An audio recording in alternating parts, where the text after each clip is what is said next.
Hi, at Dad's Wisdom here. So hopefully by now you've had a chance to take a look at the video about setting up an emergency fund. In the priority of things in getting your financial life in order, the emergency fund is number one. But if you've got things going there, then you can begin to at least think about investing. Now, people will ask, well, can I invest and still contribute to my emergency fund? I would say yes, but don't cheat your emergency fund. You still have to put at least 15% of all of your income in that emergency fund. If you're able to do that and begin investing as well, that's great. All right, you can do that. So let's talk about what investing is and what I invest in. So investing for me is investing in the stock market. I don't buy individual stocks. And let's just talk about what stocks are at a very basic level. When companies want to raise money for capital funds and they become a publicly traded company, they issue shares of stock that anybody can purchase. That helps them raise money, and that also helps you because you have a small partial ownership in the company. And as the value of that company grows in its stock price, you make money as well. All right?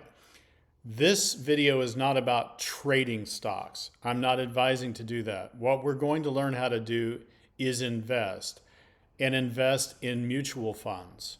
Mutual funds are funds made up of many different companies combined all together.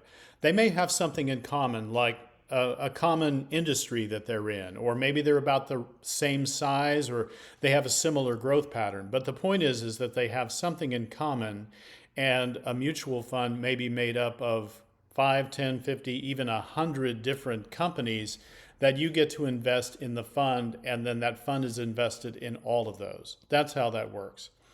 I have a favorite company that I've used called Vanguard, and we'll go a little bit deeper into how to look at that and how to set up an account and that type of thing.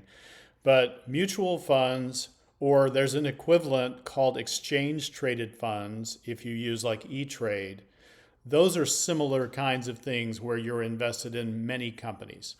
Again, individual stocks, I steer clear of them because an individual company can have a hiccup and things not go well.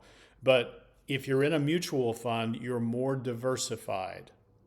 It's good to be somewhat diversified in how you invest. Now, the investments we're trying to make are long-term investments. And so you'll be setting up, the very first investments you make, you'll be setting up an individual retirement account. We're going to go deeper into what that means, an individual retirement account, in later videos. But I will tell you that this is an account that's set up specifically for your retirement years. Now, you may be somebody who's in your early 20s or maybe even younger saying, retirement, what are you talking about? I'm barely even gotten started in my life. The power of setting up a retirement account early and contributing is incredible through the power of compound interest. We're going to have some videos on what compound interest is and what it means and how it affects that growth. But the earlier you start doing this, the better off you'll be by the time you reach my age. More to come. Be sure to like and subscribe, and thanks for coming by today.